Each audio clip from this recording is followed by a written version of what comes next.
Yes, people, welcome back to GNA TV. I hope you guys are well wherever it is that you may be around the world. We are here to review the game yesterday. Chelsea 3, Norwich 1. Lots to talk about, match ratings, player discussions, match stats.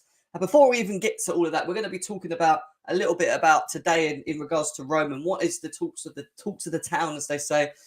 Lots to speak about, guys. Lots to speak about. Also, the lines will be open as well for you guys to get involved and have your say as always. But guys, make sure we're smashing them like buttons. Let's get them likes up. Let's do that. Let's get the likes up. Subscribe if you're new to GNA TV as well. Share in all your socials. And before we move forward, you know what time it is. Let's cue that intro.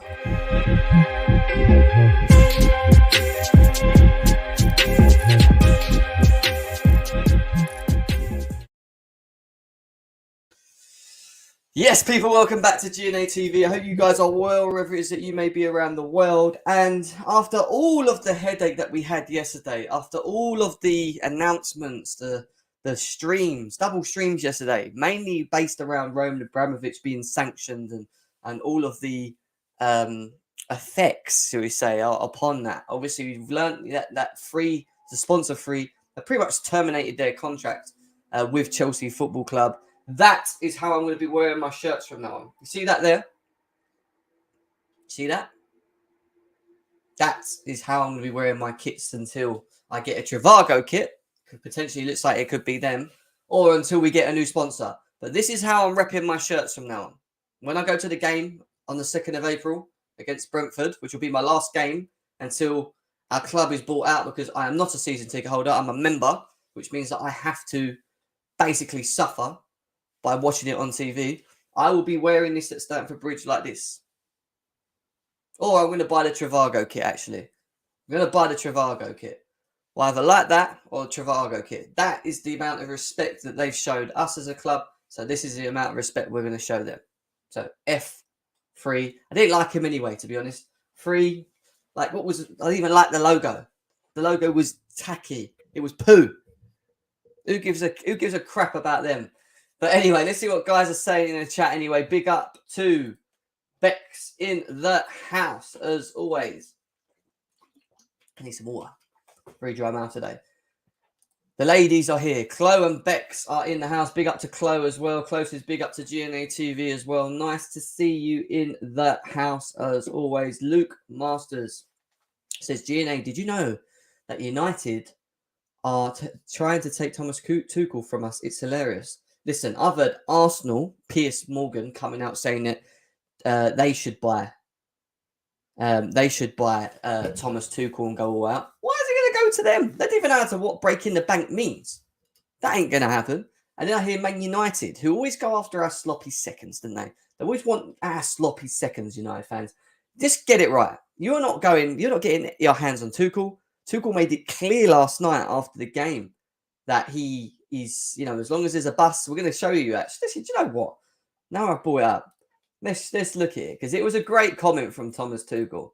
Absolutely great comment. Where is it?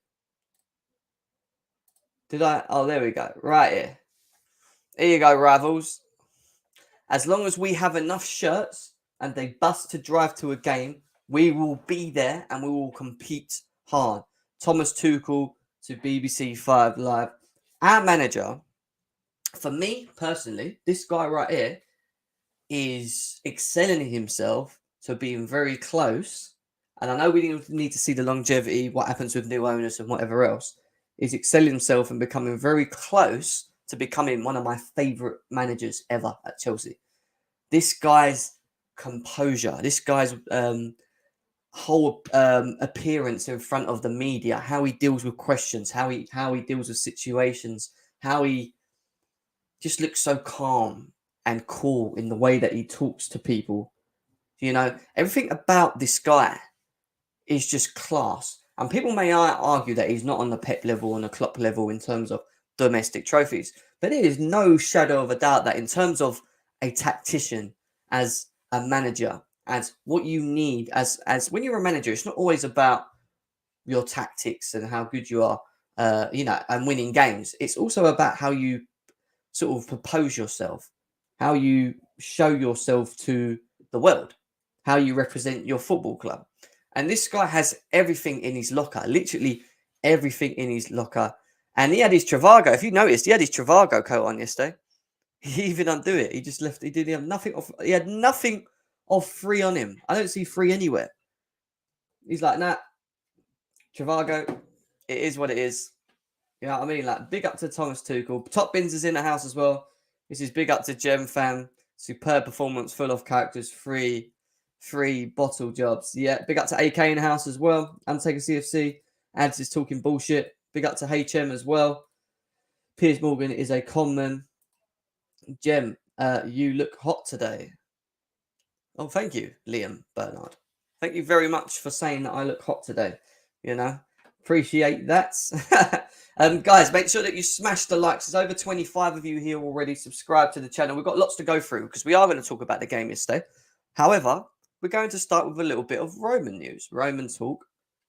And where we are today with everything. CFC time, big up to you as well, my man. Nice to see you in the house. Rodrigo, my guy, is in the house as well. But listen, this manager is not going anywhere. He's not going to Man United. He's not going to Arsenal. They can keep crying on Twitter about, oh, we should go and break the bank for Thomas Tuchel. Chelsea are going to be bankrupt soon. Everything that Chelsea have won since 2004 has no meaning now because what's happened this year to Roman is an absolute nonsense. It's an absolute nonsense, yeah. All these salty rival fans are just being salty. That's all it is. They're salty. They're scared. They're scared because they don't know what's going to happen with Chelsea. They're hoping that we go into administration and that things go upwards for Chelsea. Of course they do. They're rivals. I wouldn't expect anything less of them. Don't hold it against them. I don't hold it against rivals feeling the way they do towards Chelsea Football Club. You know, it's normal. But there is that slight worry that a billionaire that richer than Roman Abramovich may come in, may oppose, not an emotional connection to the football club, but may actually continue to keeping Chelsea elite at the highest order, competing in Champions Leagues, Premier Leagues, cup competitions. There's a lot of things that I feel rivals are praying does not happen. And I don't blame them. And that's why they keep being negative. Chelsea are going to be bankrupt. Chelsea are not going to win anything now. It's not going to, like Gal yesterday on Football Terrace. I'm going to be balanced as possible. There was no balance in anything that you came out and said, bro. All you talked about is being negative. Chelsea ain't going to win trophies for the next 5 years. That's what he said. He said Chelsea are going to become the new Liverpool and have a 30-year drought. Our time is over, apparently, from winning trophies. Like, as if he's Mystic Meg. He's got a mystic ball. Listen. Don't listen to what these rivals are saying, what they're doing, or how they're moving. That's all I'm going to say. Big up to Deboko. Says, big up to you, man. You washed away the free logo. Mate, washed away. I just turned it inside out. I'm wearing my kit like that. If I go, I've got tickets to the Brentford game, lucky enough. I got it before Abramovich got sanctioned. I am rolling down there like that. Unless I get a Trivago kit.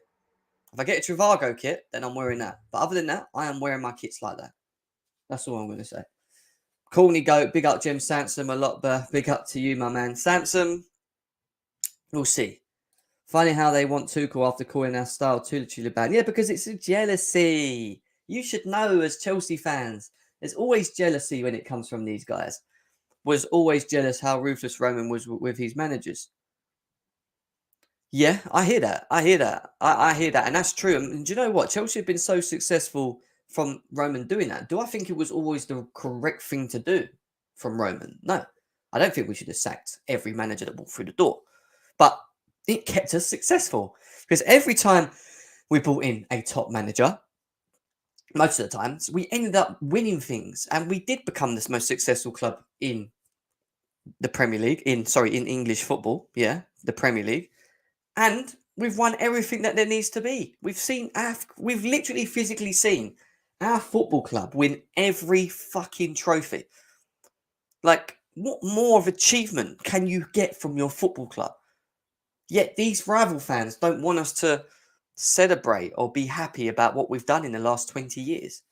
Are they deluded? Are they right in the head?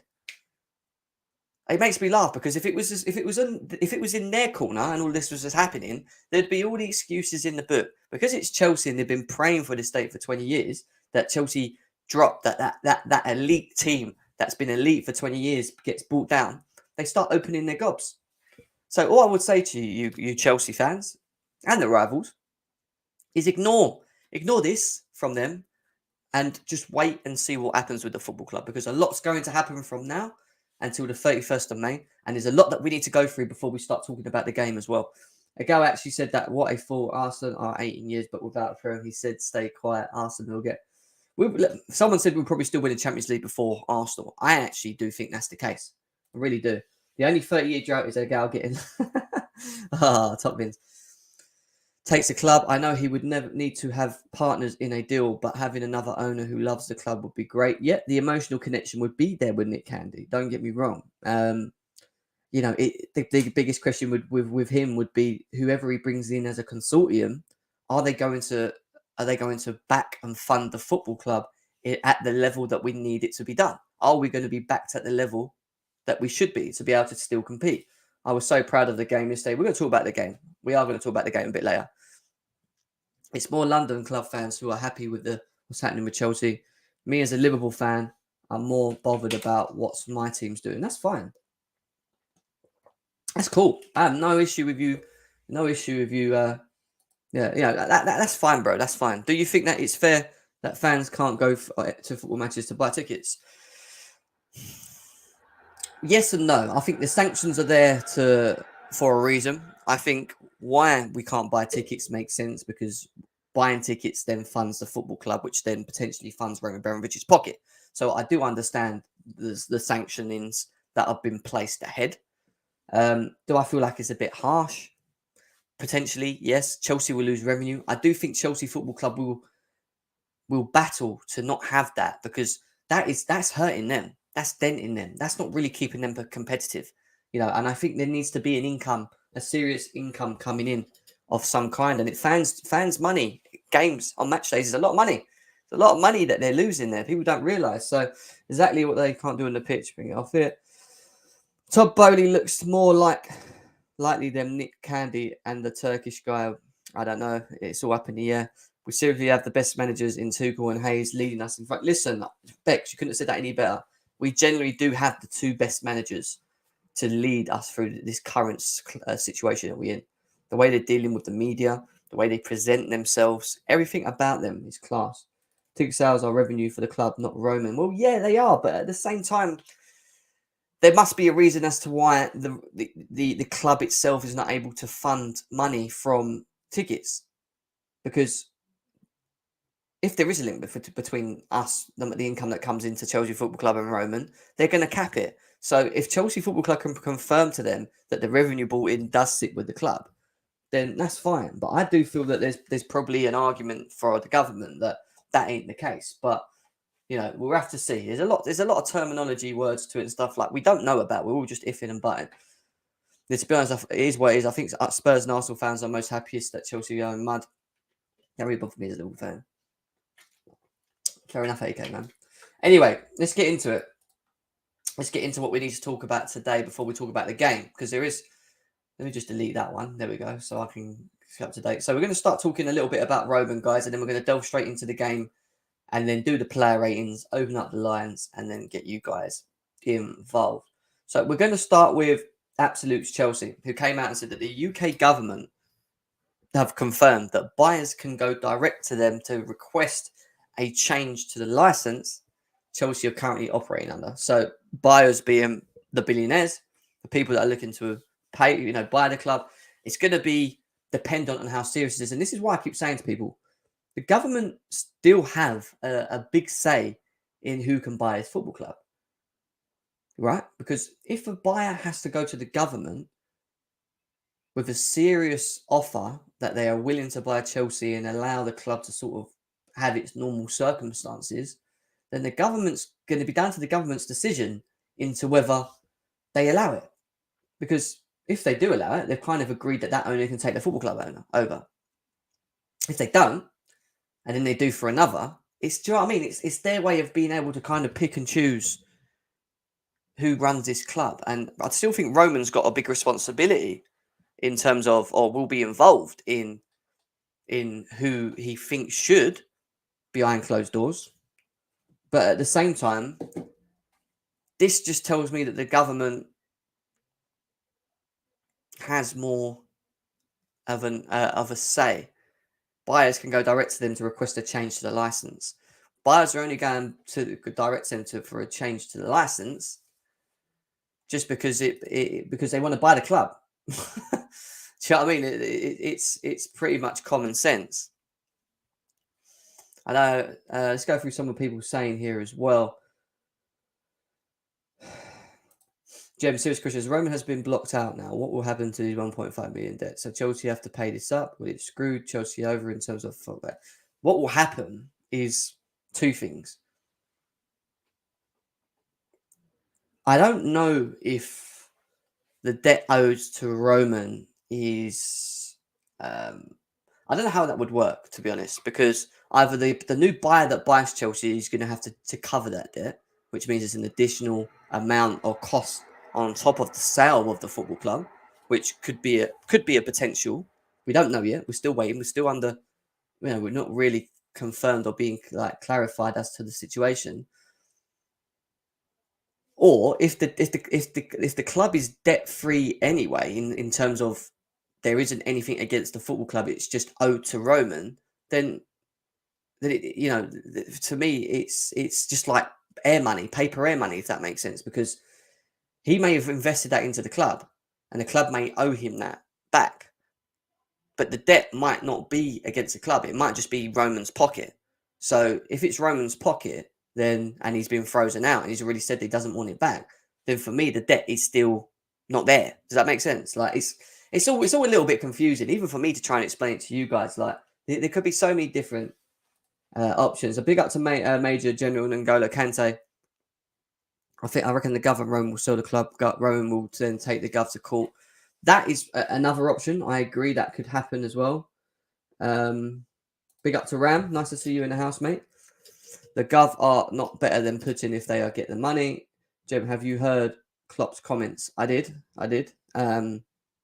Again, I don't really want to talk about other teams and what their thoughts are on our football club, to be honest, because I think everyone's going to have different sort of opinions. But all I would say is that I do feel if Klopp was in our position, or Liverpool in our position, and Klopp was leading, I think he'd be very vocal about the situation.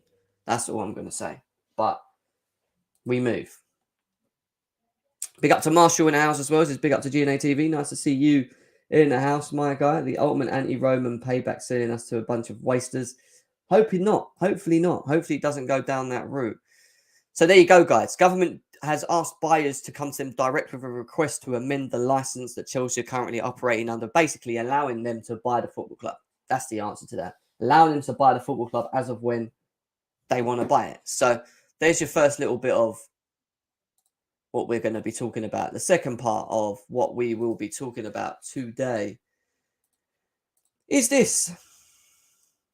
Chelsea have been told that a deal to sell the club must be agreed before the license runs out on May the 31st to guarantee the survival of the club. The license that allows the club to play the remainder of the season won't be renewed unless Roman Abramovich agrees to sell. So just to cut it short, views, we need to sell the club by the 31st. I don't think the club can run any more than a couple of months before having to go into administration, which means there's a lot of pressure on Roman Abramovich and the new owners to get this done quick. The license, so the license for Chelsea Football Club to continue playing games going into next season will not be renewed unless Roman sells. Basically, worst case scenario, we can't afford to continue paying players, managers, wages, and whatever staff's left there. We go into administration because Roman Abramovich hasn't sold the football club. He hasn't sold the football club for whatever reasons, or the government's not working with us well enough to help us sell the football club. And then on top of that, we can't kick another ball as Chelsea. We would be stuffed. And then it would be down to the government to release the sanctions to allow an owner to come in and pick us up from the ground and build us up again. And that could literally be a complete new rebuild phase. That could be the potential of losing Marina. That could be the potential of losing the scouting department, which I'm not too worried about because it's shit. Peter Cech, all of these individuals, not maybe the legends of the club, because maybe they will hang around still and wait because their heart is to this football club. But there's a lot that could happen in the worst case event. And I can't sit here and say that this couldn't happen, because who knows? It could. But I trust Roman. I'm going to be honest with you. I want to say it from my heart when I say this. I trust Roman. I trust Roman, and I believe that even though he's not going to make a penny out of this, he will not allow this football club to be dragged down into the gutters, and allow us as fans, the people that have loved this football club, that have been going for maybe even longer than Roman's been here. Let's remember that as well. I don't think he's going to allow that to happen. I think he will sell.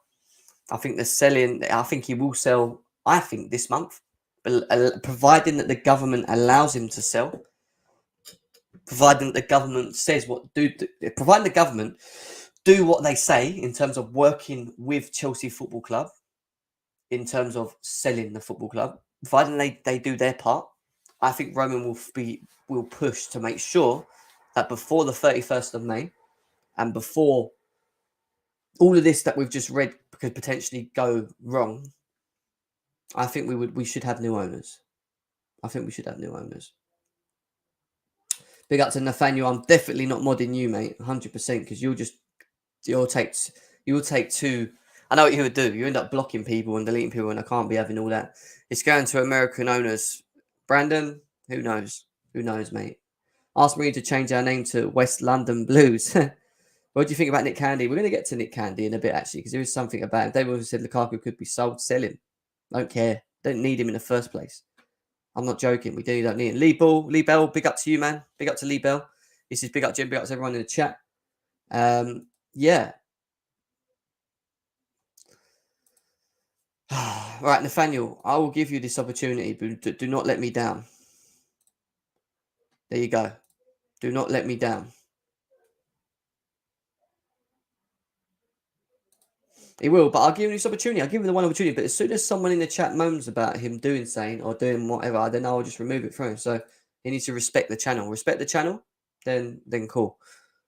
Your best front three for the future games: Havertz, Mount, and either Pulisic or Ziyech is our way forward, I think, personally. Havertz and Mount, 100%. We're going to talk about the game. This game's coming in about 10 minutes' time. But there you go. There's the news on that. I want to fly through this because I'm sitting here talking too much about Roman. I'm sitting here talking more Roman than the game again. Fuck's sake. So, this is not the one I wanted to share first. We will get back to that. In terms of sponsoring, we know that Free have pretty much terminated their pretty much terminated their contract. Hence why, if you look behind me, guys, as you can see, I've turned the shirts inside out. That is how I'm ripping my Chelsea shirts from now until we get a new sponsor. And actually, I might even go and buy the Inter Milan Trivago kit, which I don't even like because of Romelu Lukaku. Or I might even buy the training kit, to be fair. So that is how I'm wearing my kits. When I go to the Brentford home game on April the 2nd, that's how I am rolling. That's how I'm rolling.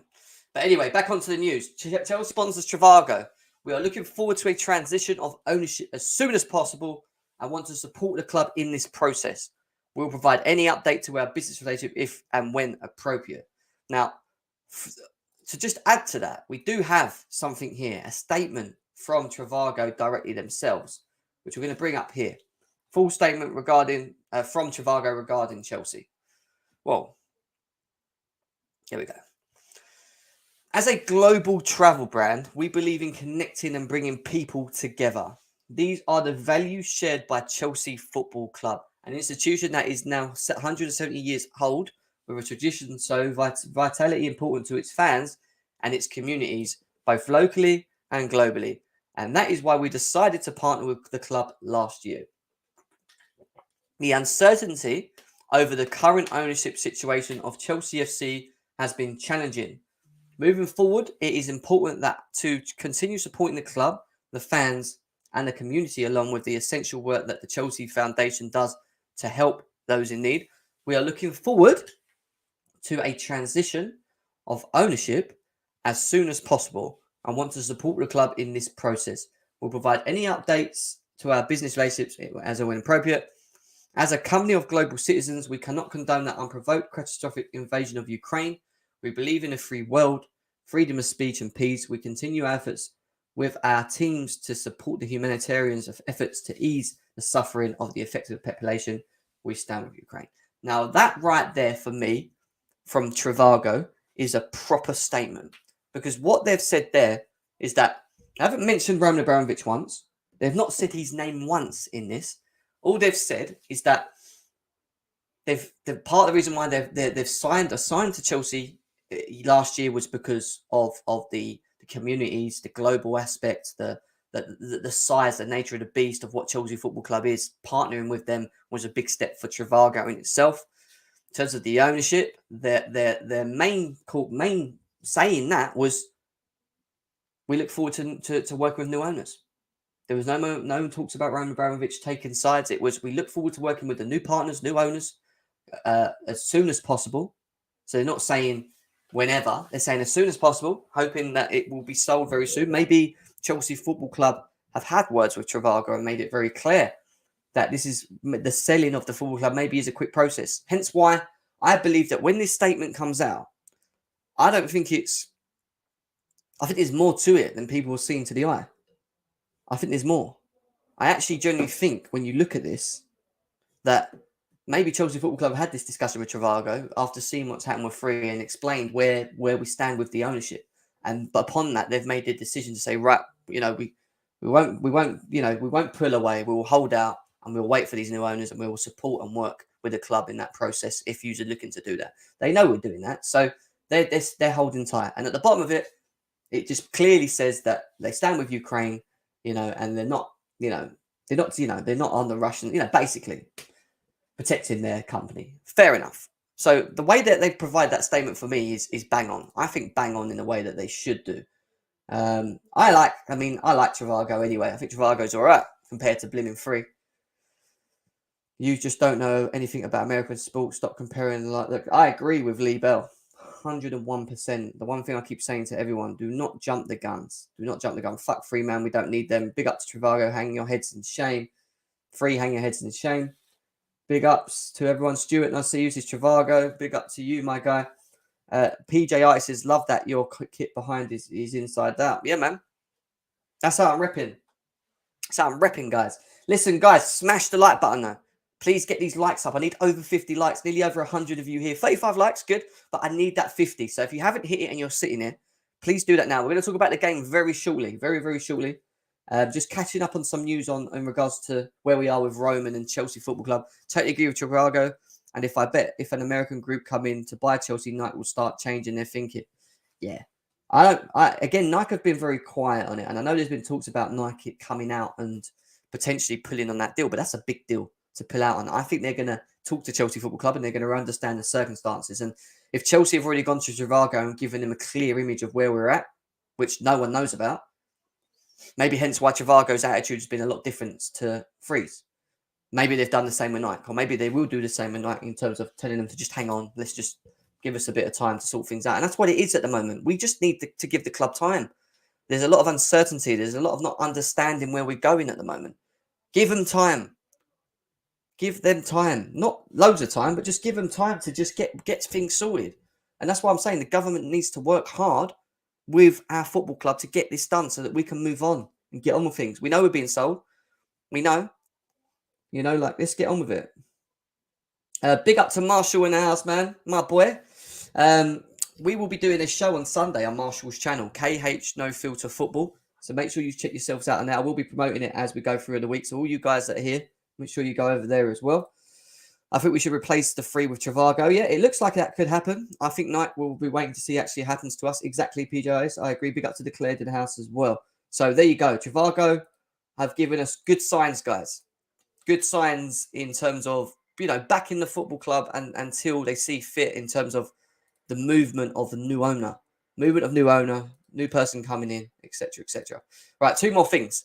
Nick Candy, because I see a lot of you guys in the chat talking about Nick Candy. Nick Candy is a Chelsea fan and is planning to attend the match on Sunday against Newcastle. He plans to make the supporters at the centre of his plans for the club.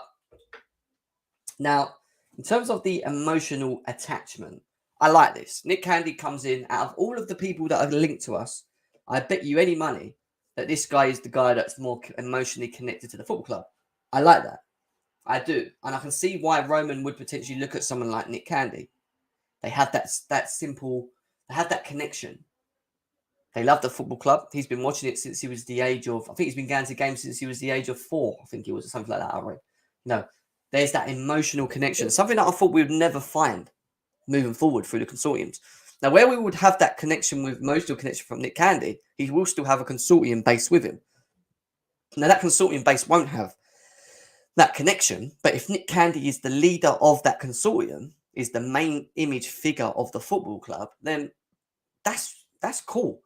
But then it's just understanding his motives moving forward. Is he going to keep us competitive? Is he going to buy the players that we need? Is he going to put the club first? Is he going to be very heavily involved in growing Chelsea Football Club, working on the infrastructure and the system that's currently there? Where can we improve? Maybe the scouting department. Let's do that. Marina, you want to stay? Cool. Let's learn from you. Okay. You don't want to stay. All right. Whatever. Like, do you know what I mean? Like, there's different things that I want to see from our new owner that comes in. And with Nick Candy's emotional connection to the football club of being a Chelsea fan, and then just understanding his motives for the football club moving forward, is he going to keep us competitive, elite, etc.? I think there's all good signs for Chelsea Football Club with him. But let's see. Because we see down here, sold already, plus he's in with Conservative Party, so I'm sure that helps. So, TSC Daily saying that, what is he talking about here? I need to read this. There's more to this. Sold already, plus he's in with the Conservative Party, so I'm sure that helps, is what he's saying there. So I don't know what he means by that, but I know what he means by that bit, but sold already, I don't know what he's talking about.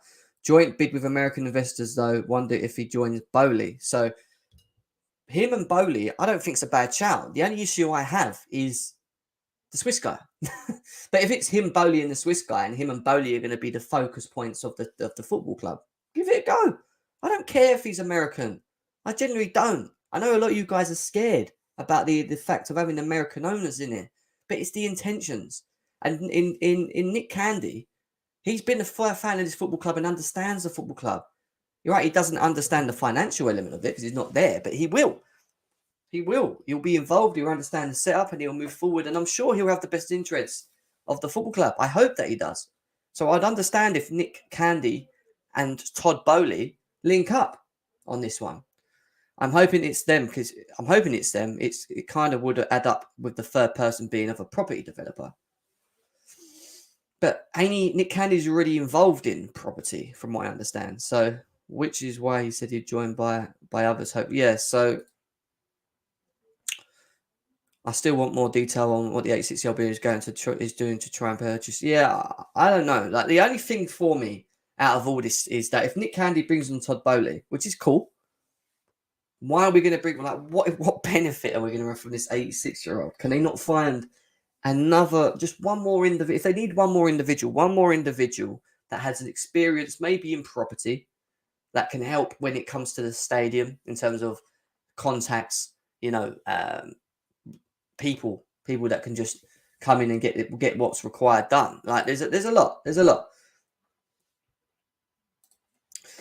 Not all Americans are built the same, is what Marshall's saying. Come on, G. Big up to Lewis in the house. He says, Sue. We're going to be talking Chelsea, Norwich next.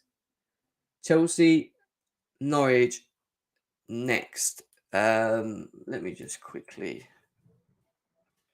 Because I know Lewis was at the game, so it's always good to... I've seen your message as well, Alex. Bear with me, mate. I will get you the link as well, mate. 2 seconds. I need to just do what I'm doing as always. You should all understand the way this channel works.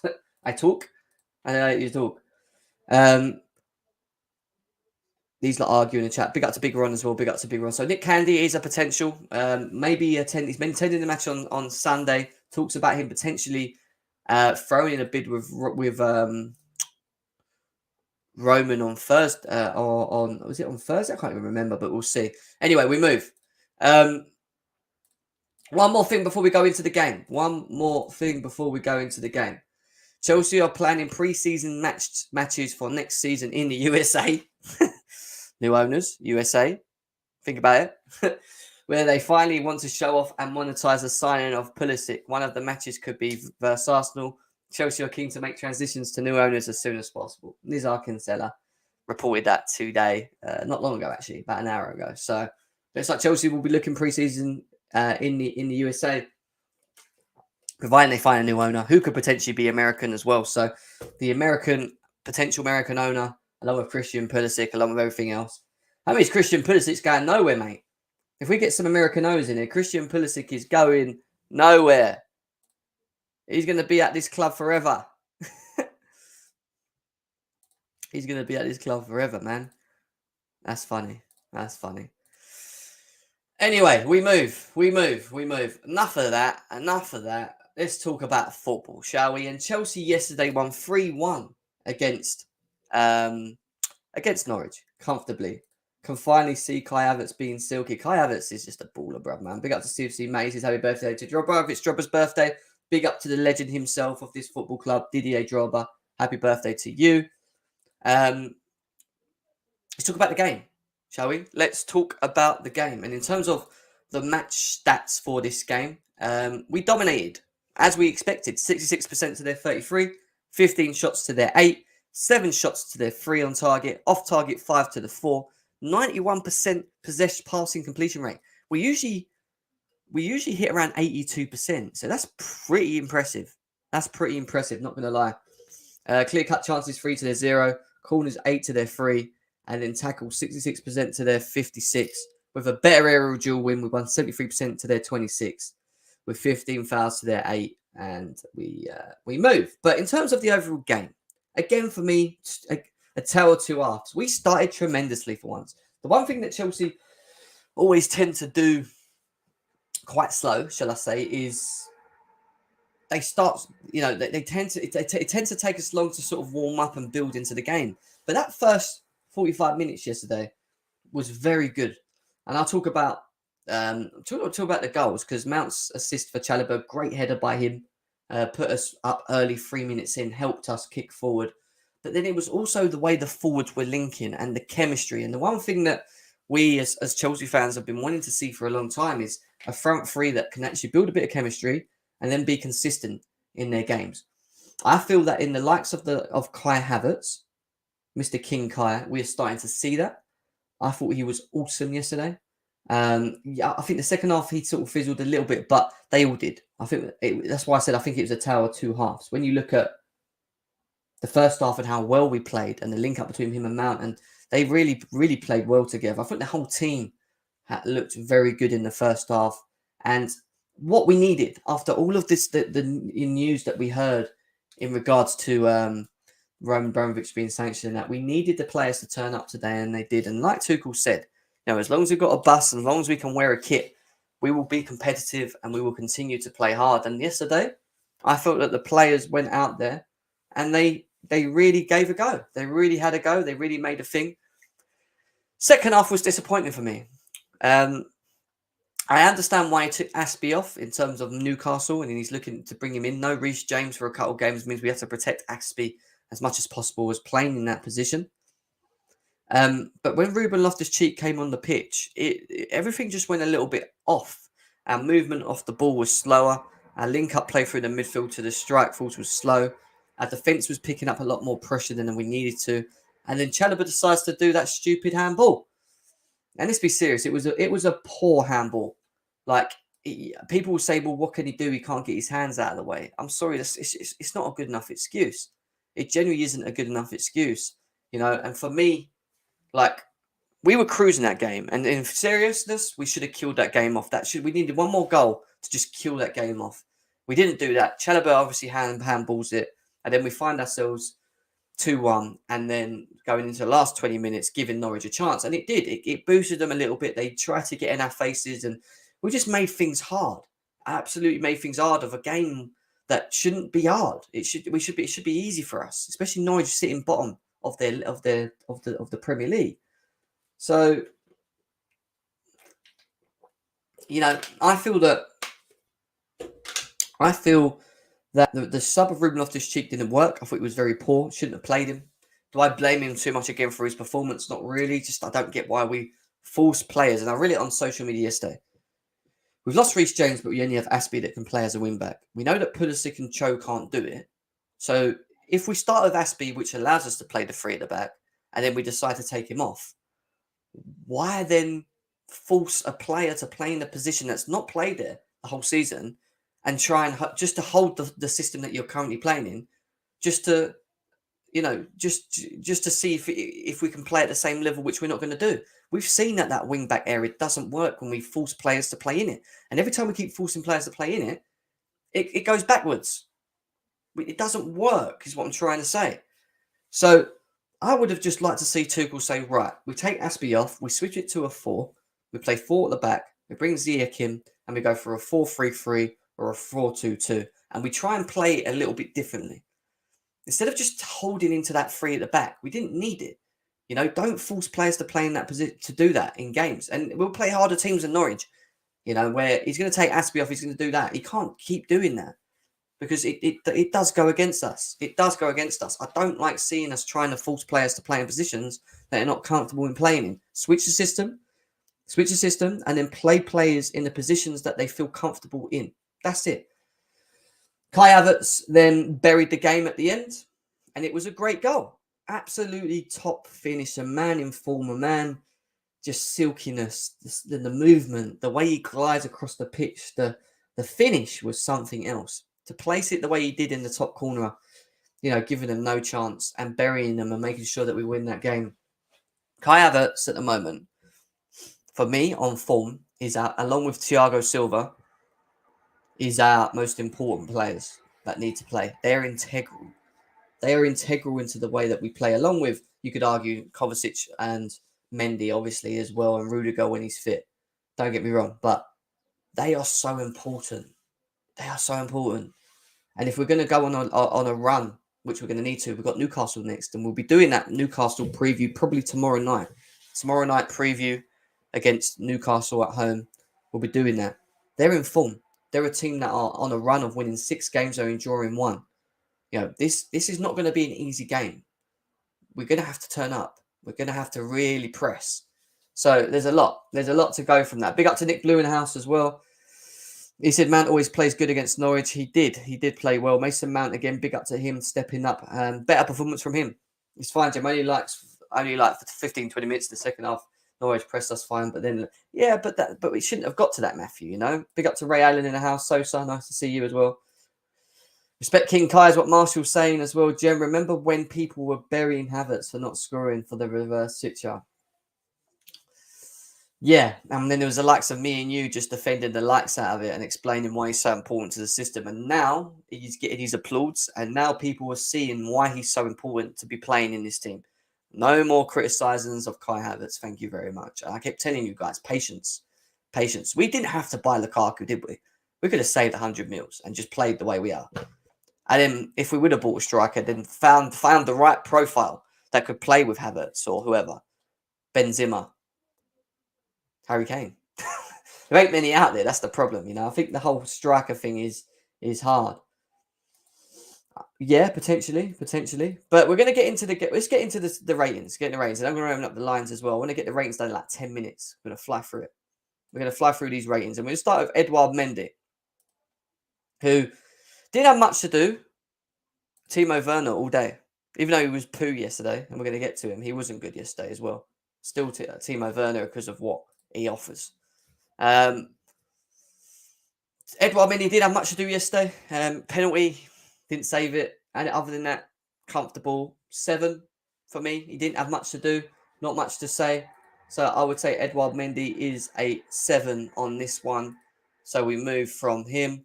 We then go into Andreas Krusty Barcelona Christensen.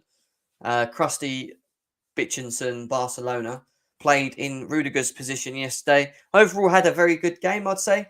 But had that moment where Thiago Silva, again, the glue of our defence, and I keep saying it, digs him out. Oh, and all of a sudden, look who turns up in time for the person, for this rating of Andreas Christensen. Oh, what? All of a sudden. There we go. That's actually really good timing. Wow. Did you time that? Right. You did. Nah, not even. Literally just came in, I'll take that. Come on in, tell me. You was at the game yesterday. I mean, I was so proud of our fans yesterday. The atmosphere, the cheering. You know, we really showed backing. The players sort of picked up from it, and I thought it was a good performance yesterday. Other than the second half when we brought Ruben on, I think we just kind of dipped down. But what was your thoughts from seeing it at the stadium? What, the overall performance or just the vibes? Yeah. Just give us the vibe, the performance, and then tell me your rating about Christensen as well. Oh, the vibe. Like, I think everyone was kind of positive because we all just realized this is our last domestic away day for a while. Yeah. So we can't, regardless of the situation, we can't sit here and be pissed off or anything. We just got to back the team, and it was an amazing away atmosphere. In terms of the game, amazing the first half, awful, like fucking shit in the second half. We got piped by Norwich, and they should have equalised, in all honesty. Like, that game should have ended 2-2. Thankfully, like, Tuchel's subs helped. I think we needed Lukaku on the pitch when we did because it offered a different dynamic that they couldn't really deal with, and that's where the third goal came from. And we're saying we wanted Lukaku off the bench, and it's working for us at the very least. But yeah, still not the most convincing of performances. And in spite of how well we played in the first half, I am holding a bit of reservation because it is fucking Norwich in it. So can't say too much about it. But yeah, AC's rating. Brilliant first half. Again, second half dipped a bit, but everybody dipped a little bit. Only there was like one thing where I saw them making a counter attack. He went for a slide tackle, and the tackle didn't really do anything. They just kept going forward after it. But other than that, good performance, to be honest. What rating would I say? For Mr. 4? Fucking hell. What, for Christensen? That's fucking beautiful. Oh my god, I thought you said 4. I thought you said 4. No, I was going to go 7, personally.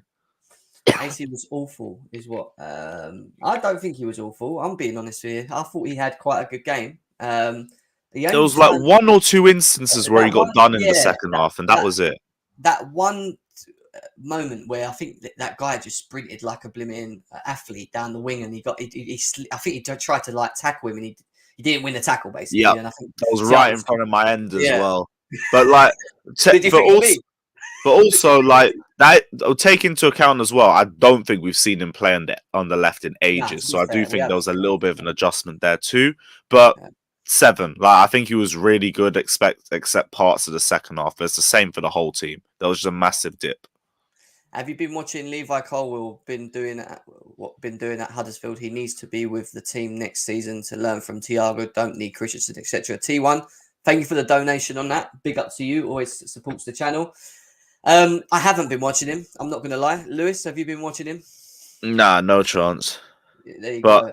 Here's the thing. Like, I know he's having a great season at Huddersfield, but again, you need to build him up slowly. Like, if we're going to bring him into the squad, because we can't re-sign any of the 3 centre-backs that we have, he shouldn't be in a position that we rely heavily on him for, because there's too much pressure at his age.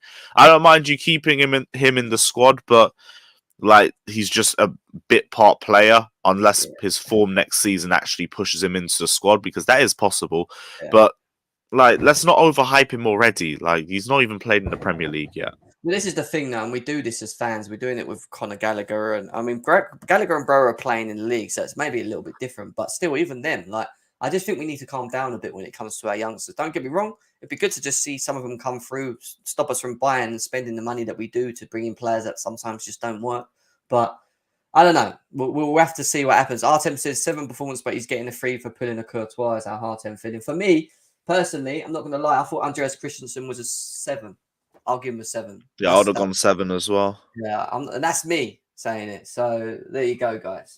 We need to move because So much to quickly go through. I want to talk about the glue, because for me, he's the glue. There's no one better than him. I know some people think Rudiger's better or Christensen's better. It just isn't. This guy is the best. For me, I'm going to keep it short and sweet. He's the glue, and he should keep showing it every game. He's a 9 or a 9.5 for me. Again, every game that this guy plays, he steps up. We just look better defensively. And even when we have that moment where we might get caught, it's you know that Thiago Silva is always the one that's going to dig us out of that hole. So, Lewis, what's your thoughts? Yeah, like this is another one where it's like, I didn't even notice how good his performance was because we're just used to it. I was on the coach back and we were talking about man of the matches, and like we were going for about 5 minutes and just sit there and you haven't even mentioned Silva yet, and he didn't put a foot wrong. As always, best centre back, brings the best out of the defenders around him. So good on the ball, so composed, never makes a wrong decision. Always in the right position at the right time. Like you say the same thing about Thiago Silva every single game because he never lets his standards drop. So 8.5, 9, one or the other. Like there was still a bit of a dip, but again, the whole team dipped. So I have to take that into account for basically every player. But it still doesn't really put a slant on his performance. So I got 8.5, maybe 8, around that.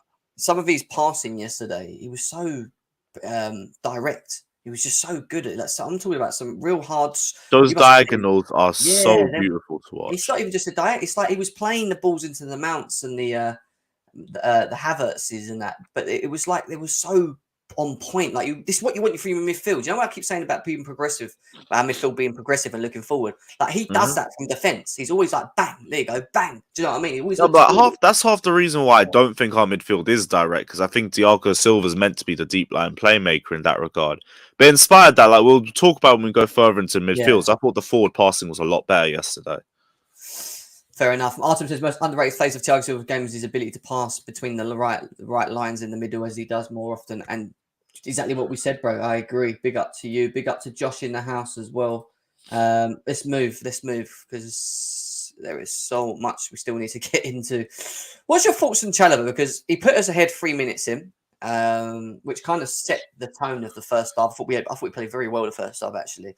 And then he had that moment again, them teething problems, which we can kind of allow because it's his first season at Chelsea. But what were your thoughts on him, his performance?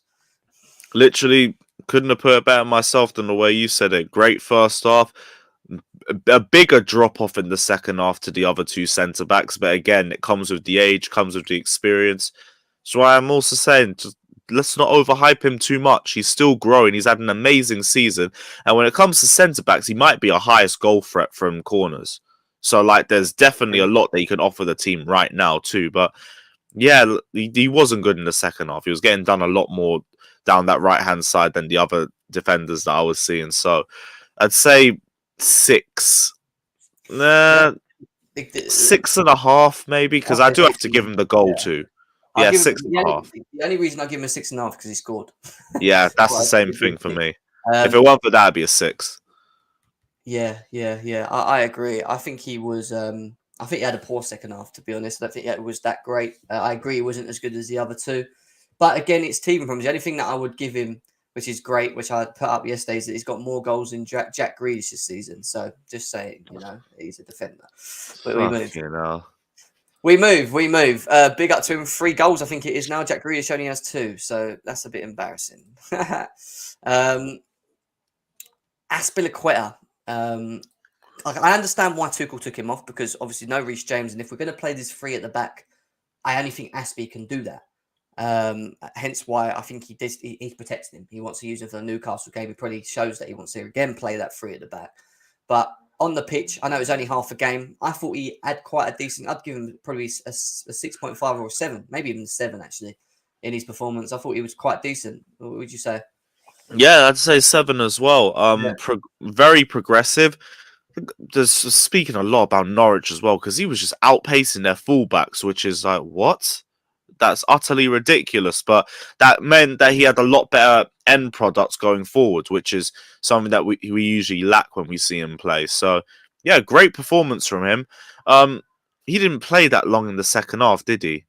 I'm trying to recall when he came off, but I know that he came off, so I can't give him a massive rating. But I'll go 7. Nathaniel, I keep telling you, you wanted mod. I said, if you fuck around in the chat, I will remove you from mod. And I didn't want to do it in the first place because I know what you like. So stop timing people out. Fuck's sake, man. What's wrong with people? Just let people have their say. If you don't like it, Typical. yeah, Fucking but you know hell. what Nathaniel's like anyway. He's just, I can't be bored. Anyway, 7. We move. We move. All right, let's talk about Jorginho because I thought he. I don't hate him, right? I do like him, and I do think You're he gonna was. say he was poor, weren't you?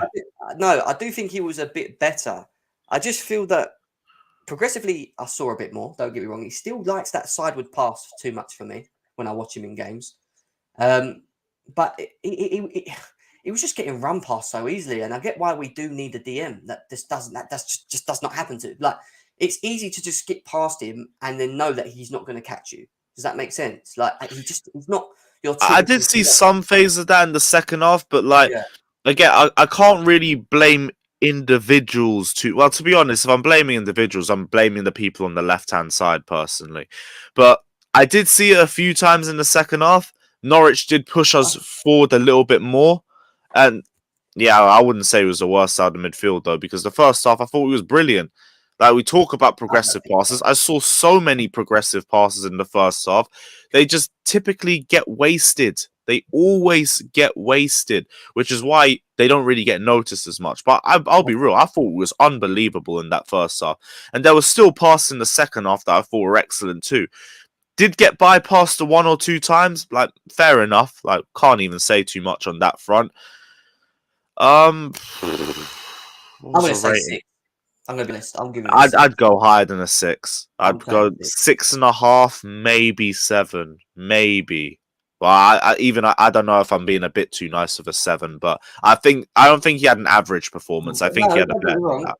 I think for me again, this is again down to people's eye test. People see things differently. I thought Kovacic was better out of the two, personally. Kovacic was excellent as well. Like, I was just really Yeah. happy with the midfield in No, don't general. get me wrong. They didn't do anything. Look, this is not the game to really moan and criticise because we just got the job done. And on the back of all that news that we went through, they gave us the performance, other than in the second half where they kind of dipped off. But I would give him a 6. I think I would probably give him a 6 on this one. What about Mateo Kovacic though, as well? Because I thought he was really good yesterday. I'm not going to lie. So tell me, Mateo Kovacic. Progressive dribbles, brilliant in getting the ball through the midfield. Good progressive pass as well. Nearly scored this absolute screamer close to the Liverpool goal in the first half too. Again, second half, a little bit of a drop off, but it's the same for everybody else. I'd go for about 6.5, 7 as again. Like I was really happy with the midfield in general. I don't think one was better than the other. I think they both were really good today. Yeah, I think Kovacic was better than Jorginho. I would give him a 7.5. If I'm giving him a 7.5, then I'll probably give Jorginho a 6.5 because it wasn't a massive gap like that. But for me, I just think he is so important in the way that we play through midfield. His movement, his passing, he's being able to just get out of tight positions. How hard he works, his work rate is immense as well. He's just very. For me, he's just very important. He's very important to the way that we're playing at the moment. We have to look after him specifically in these games coming ahead. But why are people arguing in the chat? What is going on? Quit spamming. People stop spamming if there is people spamming in the chat. I hate doing this. I feel like a teacher. Do you know what I mean? It's like so annoying. Oh my gosh. Right. Anyway, who was on the left? Sal Niguez again. So, You know, it's his second game there. Again, the game before against was it Luton? I didn't think it was great, but I didn't think it was poo. Again, I feel that he wasn't great, but I wouldn't say he was crap. I just think he brings a lot of energy down there now. You know, and he's passing. He helped the game move quite well. that's just it though, and that's it for me. It's just energy. Like I get he's not a left wing back, but let's be real, he's a poor left wing back. I can't even say too much about it. Like there's odd moments where he makes the right decision, but you can clearly see that this isn't his position and he's not comfortable in it. 5, let's say 5, especially the second half. He was just getting done the whole time. So yeah, I'd go for a 5. Yeah, Nathaniel, I've removed your mod, mate, because everyone's moaning. It seems like you're arguing with everyone in the chat, and you've got power, so I don't like you having the power when most of the people are moaning at what you're doing. So, mod removed for you, mate.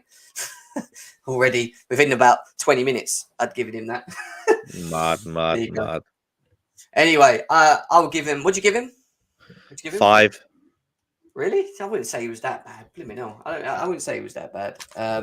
Okay, we can go 5.5, 6. It might be I think being a five bit and a half and a harsh. 6 is probably fair. Yeah, But I just thought a lot of their play came from the left-hand side, and that was on his side. Not in the second half. Blimey, no. The second half was all down our right. It was atrocious. I thought personally, and that was because we decided to do this. And I don't get why we force players to play in positions that they've not played in, and it completely affects everything. And it does. You know, they saw that there was a pocket to Norwich saw there's a pocket to attack. He wasn't comfortable in keeping the ball well enough, and I thought he had quite a stinker yesterday. So, what were your thoughts? Progressively was good. Like decent link up with Mason Mount at times. Defensively, not really, but he's not a right wing back either, which is I'd probably a similar rating to Sal, to be honest. What? What? Oh, right. A 6. What? A 5.56. You're saying, yeah? Yeah, I'd say around that. All right, fair enough. I thought he was poor, to be honest. I thought part of the reason why Chalobah was getting quite exposed down that wing is because of the lack of protection. And what Aspie done in the first half, which was up and down, I don't think Ruben particularly wanted to do that. And I don't blame him because it's just not his game. But I keep stressing, if we can't play the 3 at the back because we don't have the personnel, don't force players to play in it. Switch the system, go back to the 4, bring Ziyech on, and just play players that are comfortable in their positions. Do you know what I mean? Like, it just, I don't know. There's certain games where we're going to do that or do this against the better opposition and we're going to get punished for it. I'm telling you now. Smash the likes, guys. Subscribe to the channel as well. Lewis is going live after me, I think at 3 o'clock. So make sure you go over there and check him out after as well, guys. Over 160 of you here as always. Thank you very much. We are going to move from Ruben Loftus-Cheek onto the forward line.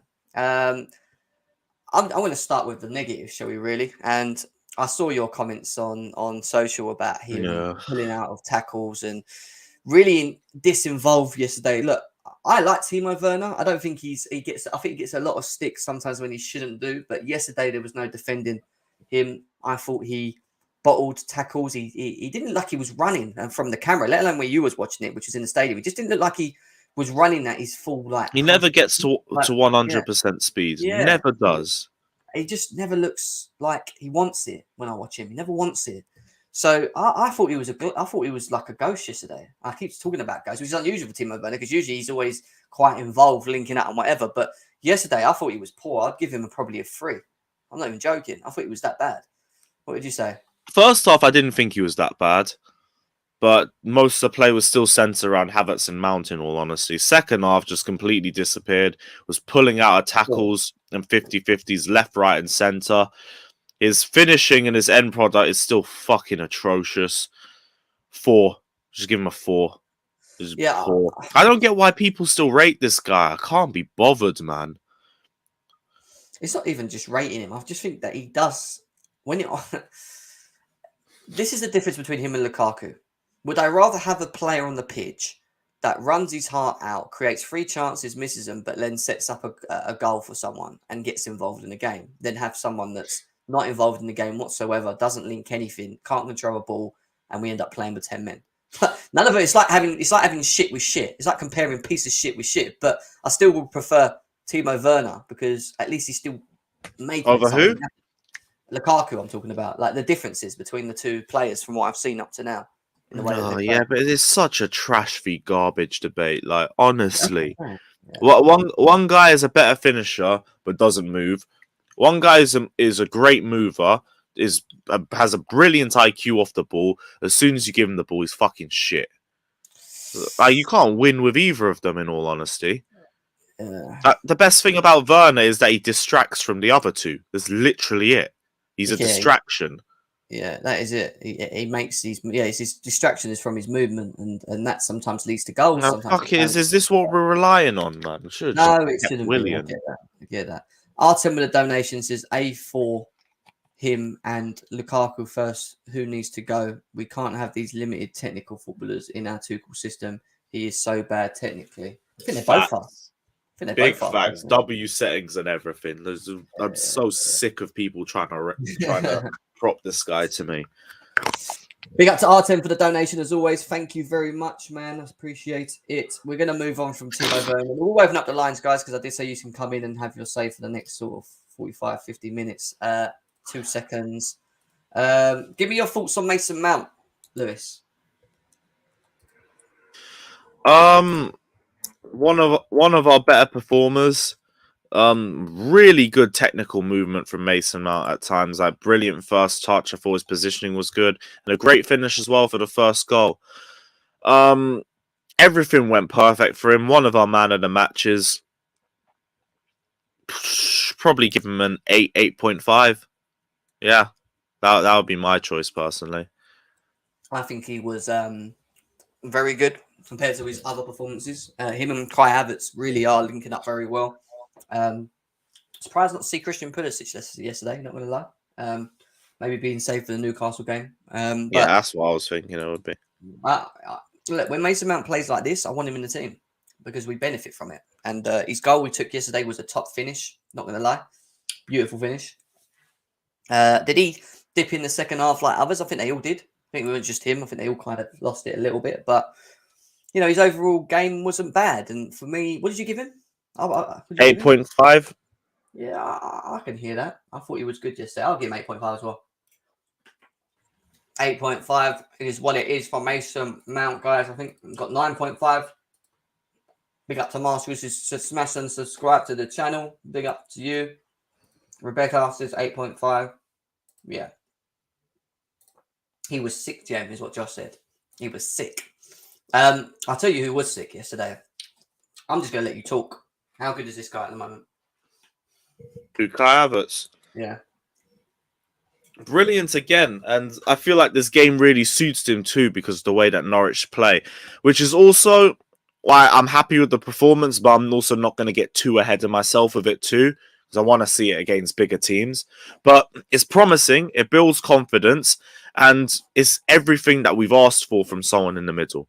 He created space for the likes of Mason Mount and he linked up excellently with him and Timo Werner. Every time he was on the ball, he looked dangerous and he looked like he was threatening to score. And he finally got his goal towards the end of the game as well. Like, we seem so much better with him in the middle. It's not even funny. And yeah, great performance from him. Same as well. I go 8. Whatever rating I give Mason Mount, I'll go the same for Kai Havertz as well. Really? Yeah. Both were excellent. Like, my man of the matches were them two. Thiago Silva and one of Jorginho and Kovacic. Maybe both, to be honest. I give Mason Mount an 8.5, but I give Kai Havertz a 9. And that might be a little bit of biasy, but... No, I get that, but I don't even know if Havertz had as many touches as Mason Mount because there was times where I didn't really notice that he was on the pitch, especially in the second half, which is why it goes down a little bit. But again, it's because of the team and the way the team dropped off. Assist and goal. Assisted to Mount's goal and scored as well. So didn't Mount get an assist? Mount... No. Oh, yeah, but from a corner. Chalobah. Yeah, fair enough. It's like a half chance then. So, for me, Kai Havertz is our informed player at the moment. I would put him as important as the likes of people like Thiago Silva at the moment in regards to starting, playing. He's really kicking on. The thing with everyone that was annoyed with our forward line was the consistency, the pattern of consistency. Mm-hmm. I do feel that we're starting to get that from him. He is stepping up. He's just looking lighter. He just looks like he makes the game look easy. You know, we just look better when he's on the pitch. You know, his movement, his link-up play, his directness, being able to cross balls to him because he can win headers.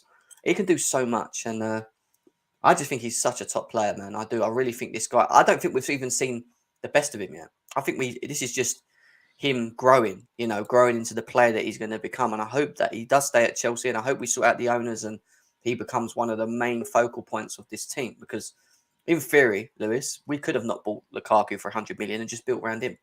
But it was the uncertainty of the performances that we had last year that forced us into making the decision to look for a striker. But we didn't really need it. Yeah, Tuchel said he was happy just to go into the season with the squad that we had. Hindsight, we probably should have, but we're screaming that we wanted a striker and we got a striker, so like we can't say too much about it. Yeah, we can't say too much about it. All right, let's let some people in as well. I did say they can come in. Chris, Hassan, Nathaniel, and Josh are in the house. What are you saying? Wait, hold up. I heard my boy Lewis. I heard he said Werner has a good IQ. No. Off the ball. All right, yeah, that's fair enough. Off the ball. What's it called? Listen. Havertz, he's deserving man of the match. Mount was brilliant. Look, I'm a good guy because when I discredit a player, I can also give them credit for having a good game. And Mount, he had a brilliant game. Take nothing away from him. Forget Johnny. I don't care about Johnny.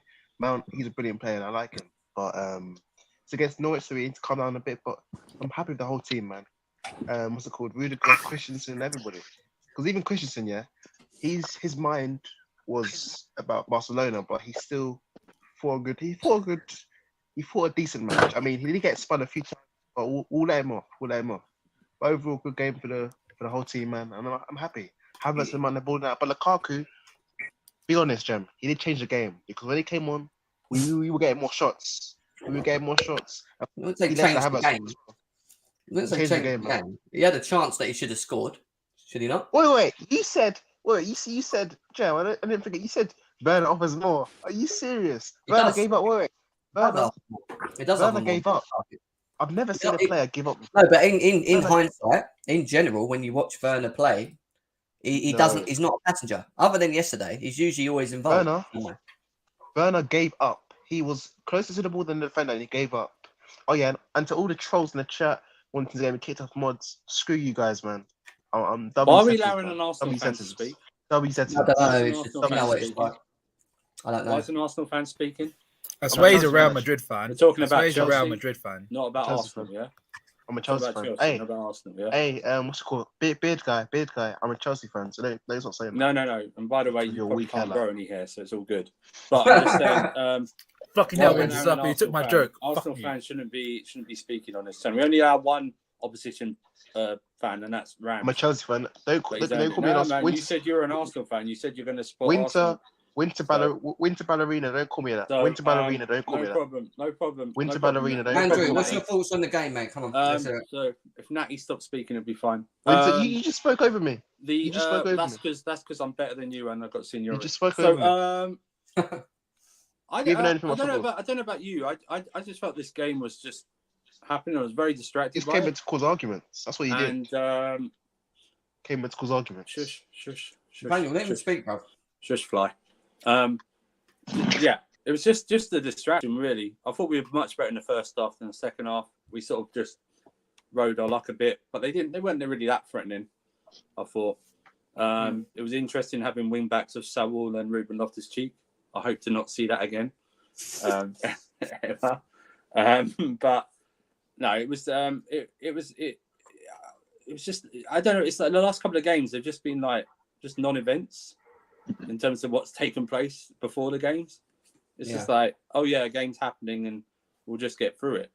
Yeah. But same will be Sunday. That's what I think. It will just be all the distractions about what's happening outside. Sunday's game, in terms of levels, is just, it won't be seen as important, I don't think. What was your thoughts on Mason Mount's performance yesterday? Good first half. Yeah. Fantastic goal. The way he took it and then smashed it in. But like you said, the second half, bulk of them all of them just the levels dropped. Yeah. Yeah, it was the same. Yeah, it was the same as who did we play before? I can't even remember now. But it's the same against Burnley, I think, as well. It was like just that sometimes we don't have a consistent 60 to 70 minutes. It's like 30 to 40 minute bursts, and then we just drop. The levels just drop. So, but yeah, fantastic goal by Havertz though. He is playing very well at the moment. So, 100%. And we move on to a game against Newcastle. That's not going to be easy. They're in form. Form. Whoa! Bruno, did you see Bruno's goal? Did you see Bruno Guimaraes' goal? The back heel. Yeah, we did. Bro, I'm scared, man. Did you see it? He came off injured. Hey, you're a proper troll. Let's go over the season. Josh, what are you saying, my man? Yeah, man. just echo pretty much everybody about the game yesterday. It was really, really, really strong first half. Maybe one of our better first halves of the year. That looked really good. Yeah. Got very complacent in the second half. I think Tuchel said we started to play like we were up 4-0. But end of the day, it's a really good 3 points and a lot of uncertainty right now. So, and Bruno Guimaraes came off hurt yesterday, so he probably won't even be playing Sunday. I'm not super worried about him. Yeah, it's a tough time. Hopefully everything will get sorted soon. What about your boy Chalobah? I thought he played very good, man. Listen, the handball is what it is. Like I know I love Thiago as much as anybody. He had a handball in the Club World Cup final, and we didn't slate him for that. It happens sometimes. But I thought he played solid. Another goal for him. That's his third goal of the year. Has a couple of assists. I thought he was solid. Yeah, not his best game. Not a bad game. Josh, how do you feel that if China wasn't on a pitch, we'd have got a clean sheet? I mean, I don't know if you can say that. I mean, because if Rudiger was on a pitch instead of Chalobah, we would have had a clean sheet again. I don't know. Again, I don't know if you could say that. If Mendy saved the penalty, we would have had a clean sheet. That's true. That's true. So I don't know. It happens in football, man. I mean, it didn't cost us. It could have cost us. It didn't. I think it's hard for Chelsea fans to actually sit here and talk about a game. I've been struggling. At the beginning of the show, I was talking about what's going on with the owners, and it seems to just be like sidetracking us because there's so much uncertainty on who's going to take over, what's going on with the football club, and I just feel like when we talk about the game, it's like, days aren't wearing my kits, guys. Yeah, don't get me wrong. I celebrated the goals yesterday, but yeah, there is a bit of it's hard to really get into it when you got so much going on. Yeah, if we're honest, we're finished because a British owner, we're gonna be done. I've heard Nick Candy that he's a Mike Ashley 2.0 man. I don't want to hear about Chelsea fan. He's a Chelsea fan. It doesn't matter. How do you know that, Nathaniel? If he wants money, no. If he wants money though, he doesn't care about Chelsea. Nathaniel, what's it called? I heard that the Todd guy is getting it, but the LA Lakers guy, part owner, and the other guy. I don't know, man. I don't watch it. I don't know. Apparently, his mentality is to Real Madrid. I'm gonna go to Real Madrid. All right, you fuck off there, man. Lakers. How are we going to get his Lakers owners, man? I'm going to Benzema. What do you feel about Jurgen Klopp's comments today about how it's the right decision, but he understands why Chelsea fans and that are a little bit upset about He would say some dumb shit like that. He would sulk like a bitch if it was them. You know that. I keep saying this. He would sulk like a bitch. Chris, you're muted, mate. I'm here. How are you? How you doing? I'm great. Tell us about the game, mate. I think yesterday Everton mounted an excellent first half. The second half, I think, we dropped a bit, but just the composure of the team and the mentality-wise has been brilliant. Since the situation started for the past few weeks, I think the mentality to go into the game to win, getting the 3 points is massive for us. Stupid. Sorry, stupid. Yeah, no, I hear you. Is he gone? He just muted himself. Okay, fair enough, mate. Fair enough. Nick Blue, what you saying? Yeah, big up, especially to Andrew, my old friend. Before the game, I wasn't into the game. I was really emotional about what's happened, and I'm still am. But that game helped me a lot to, calm down, because it must have been a Tuchel wonderstroke to get them players motivated like that. It just shows what a great man he is, and we can't afford to lose him. And this stupid Piers Morgan on Twitter, bring it and let's go for Tuchel now. Now Chelsea are dead. I'll reply to that idiot anyway, tell him what he can do with himself. And the game, great first half, great. Havertz, unbelievable. He's getting, where we all want or thought he would be. He's a great player, and he's going to be even better. he's going to be our new hazard for sure. Mason Mount, great. Yeah, Mason Mount, great game. I just wish he plays like this every game. You know, he can. We know he's a great player, great young potential, but, you know, he only seems to come good against Norwich for some reason. I want to see him play like this against Liverpool, United, anyone. Yeah, that's what I want to see from Mount. You know, I love Mount. There's no player, I don't like in Chelsea. I want to play. Can you shut up? I think David, you got it in the background. You can hear it. Oh, He's our lecturer, I think. David, I've been waiting for this.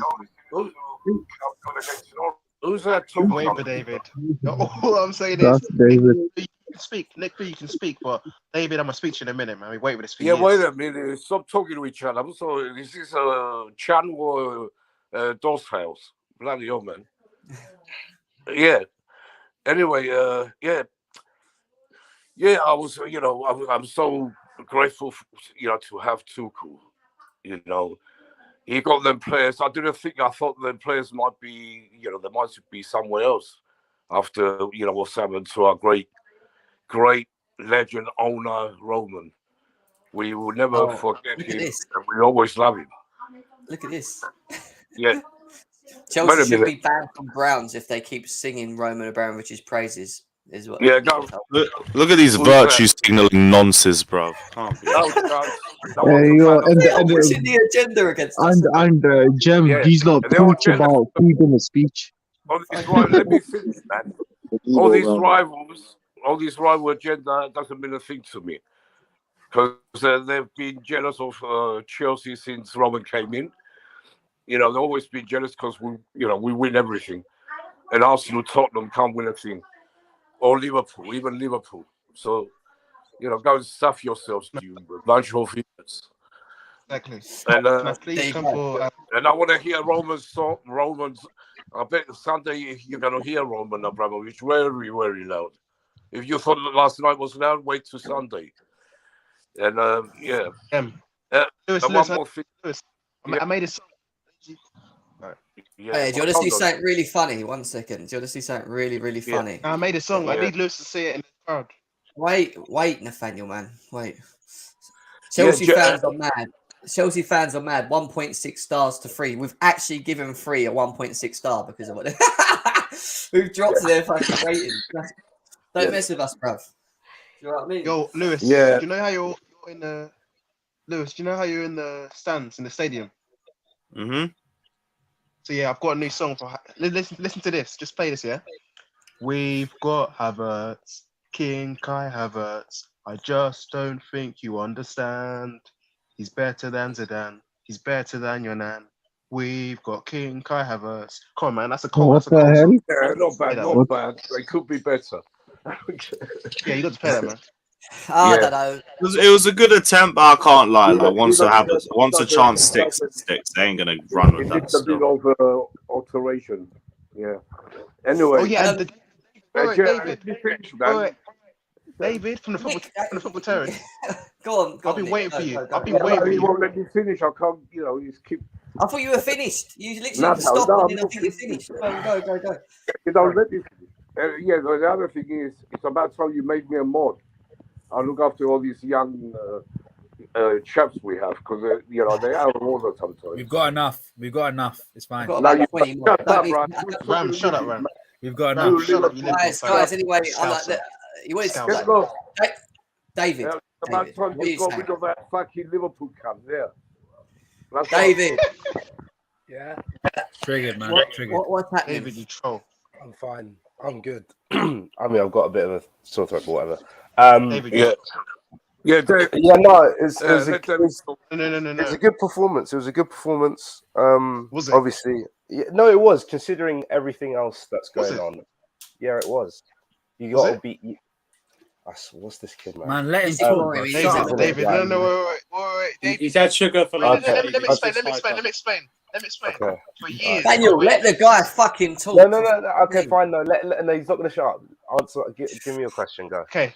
For years, I've been waiting for this. For years. In the football test, I've been hearing you waffle on the midnight vibes. He's only been there for 1 year. So. Slandering. He's only been there for 1 year. Nathaniel, can I ask you, how old are you? Wait, man? it's a question. It's a question. Hold on. Wait a minute, David. How old are you? Nick, 1 second. How can you rate Werner and not rate Lukaku? Tell me that. Easy. My thing. Okay, let me say it like this. One, I didn't want Lukaku anyway, and my reasoning was he's not worth 100 mil to our squad. I said it What from the Werner? start. That trash. That trash baller, Werner. Werner was Werner was Trash 40 mil. Right, hold on. Let me explain my rationale. So my thing with Lukaku was his price more than the quality of the player anyway. Werner, for me personally, I think at least he tries a lot harder, and two, he tries a lot harder. He gave up. on. He gave hold up. on. Hold on. It's about one game, Nathaniel. Again. First, he he gave up about one game, and two, you're acting like Lukaku hasn't given up in games either. All right. He gave up when he was running. Lukaku never do that. Lukaku gives up half the time as well. He's losing. He goes. Lukaku gives up more than what Werner does. Lukaku's had games. Lukaku's had games where he's won 0 duels aerially and on the ground. Werner was scared to go in for a challenge. Nathaniel, it's about one game, and again, Nathaniel, I'm not here sat here saying that, and also I'm not sat here saying that Timo Werner's the answer to our questions. I'm just saying I think he has more of a use than Lukaku does. But personally, I can see why we want to get rid of both of them because I think we need. What's his use? When you play a team with a high line, example like a team like Liverpool, Timo Werner has his uses because he will create space for your players. We don't win the Champions League final against Man City without Timo Werner because his run creates space for other players. We do. Well, no. Funnily, he almost cost us. Nathaniel, He almost cost us the Champions League final. What is the Romelu Lukaku's uses? Go on, tell us. Lukaku can hold up the plate well. No, he don't finish. Yeah, go on. So Lukaku, he can head the ball well. He's he can't. He's aerial duel. You ain't finished. You ain't finished. You've been squashed already. Lukaku, listen, Jem, you got some deep lied. No, because you're talking nonsense. Go and look at the stats. Aerial duels. He hasn't won. He got pocketed by Anderson, Crystal Palace, fucking defender. Stop talking nonsense. Club World Cup semi-final, Club World Cup final. Lukaku came clutch, and he's the reason we won a Club World Cup. Without Lukaku, the Club World Cup we lose. Second of all, Lukaku can hold the ball. Yes, he actually works hard. He actually does work hard, Lukaku. He has brilliant passing. He has brilliant passing. And what's it called? Yesterday, he changed the game. When he came on, we had more shots. We were more fluid. Yes. Yeah, I mean, he is. I mean, Nathaniel is a proper Tim's terrorism. Anyway, about the game yesterday. No, it was a good game. Havertz, again, scored another goal. I think he's been in great form. Mason had another good game. I honestly don't get why people are hating on Mason. And that's coming from me. I think Mason's been getting a lot. You know what it is, David? You can't use that anymore, David. I think Mason's been getting a lot of unnecessary stick that if you were gonna give him the stick of he's not been performing well, he's not unnecessary stick. And he needs to start converting his chances. It was last year, not this year. He hasn't been playing good all season. But you know what it is, David? Right? Yeah. I was gonna say, I think it's mainly because most of his goals have been from Norwich. Most of his output, you know what I mean, David? Like, I think how many is it? 7, 8 out. It's a quarter of his 7, 8 out of 14 have been. Landed vibranium today. And David, that's something that you would point out, but I'm surprised you haven't pointed that out. Like last year, he was getting far less contributions in general. Yeah, anyway. but there were more quality teams. It was against more quality teams, though, I would argue. Against Madrid. As I said when Tuchel came in, he'll play less than he did under Lampard, but I think that'll be better for him. And I think this season he hasn't been better in terms of performance, but where I wanted him to improve in terms of his final ball, I think it has improved. So I'm not going to. I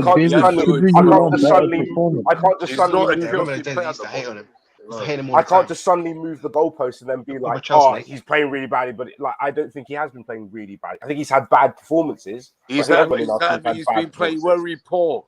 The last game before this one was he lucky to get a 2, man. So don't talk rubbish. I got a question, Dave. I got a question for you, mate. But then you stick up for Lukaku. I don't get it. So, wait. Where did you say Chelsea would finish? Where did you Chelsea would finish in the Premier League? I said we come second. Second.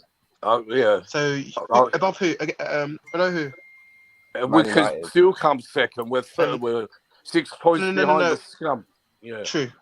So David said we'll finish second. He said he doesn't rate.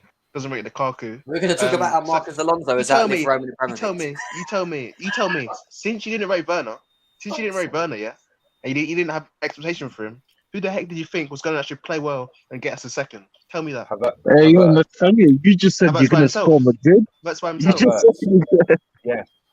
My whole if you had been saying like you've been watching me for a whole year, you would have known that I'm very, very high on Kai Havertz's ability and talent, and you would have known that I said that if we'd start with him at striker for the whole season, we'd do a far better job than if we had Lukaku. That was my point.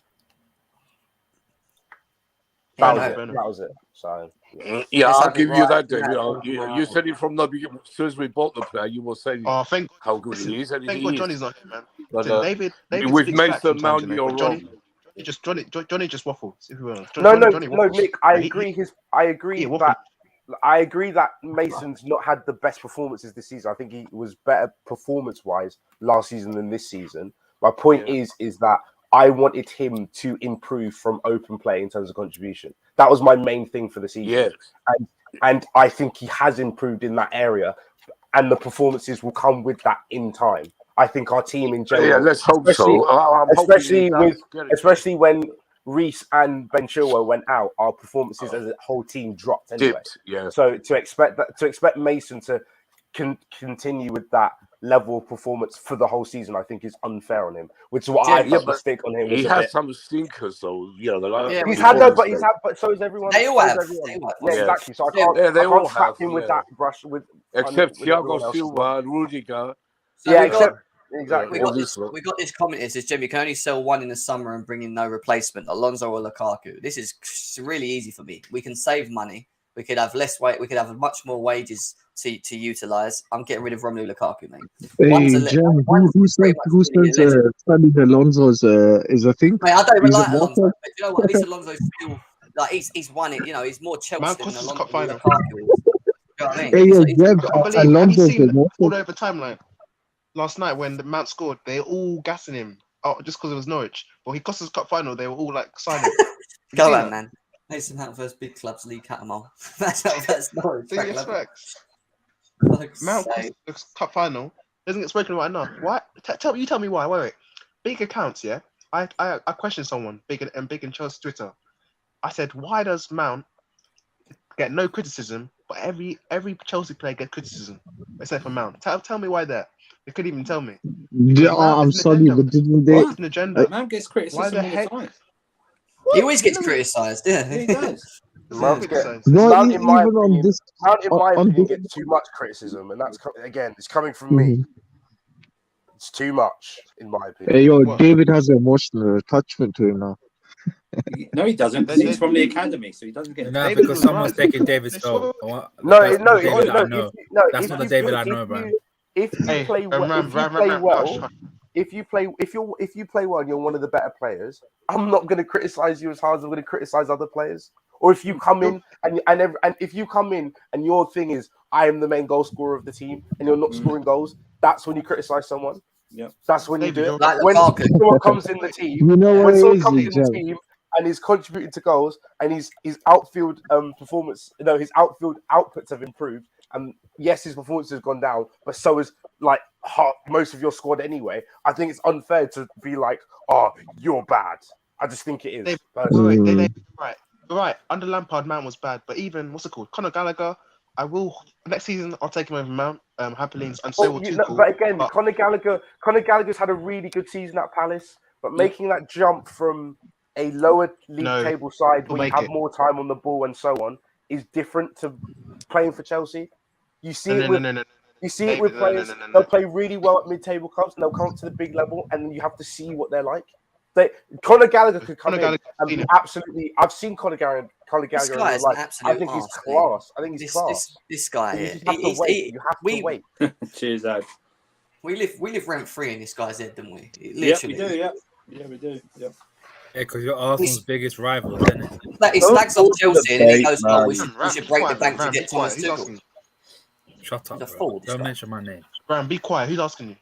Bro, don't mention my name. Don't mention it, bro. Yeah, then keep quiet. Come on, guys. Save it. Don't mention my name. Oh, save it for backstage. I'm proper Chelsea.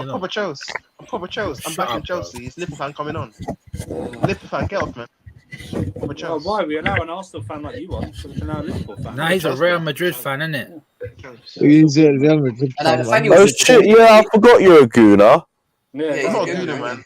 Hey, Lewis, come on, chill out. I'm not a gooner, man. I'm a You Chelsea. said it Aye, on his you channel. said it, not Bro, me, he said bro. on the terrace. I was said it. joking. Shut up, bro. I was Go joking. away. No, you I was weren't. joking. Hey, You Ram, weren't you be joking, quiet, man. man. Ram, be quiet. Bro, at least I Said it stick to several my times. same club, bro. I don't change. Ram, I be ain't quiet. Judas, bro. I ain't Judas, bro. Ram, be quiet. Bro, I don't Thank you, speak to thank you. Judases. So Don't next mention of my all, name.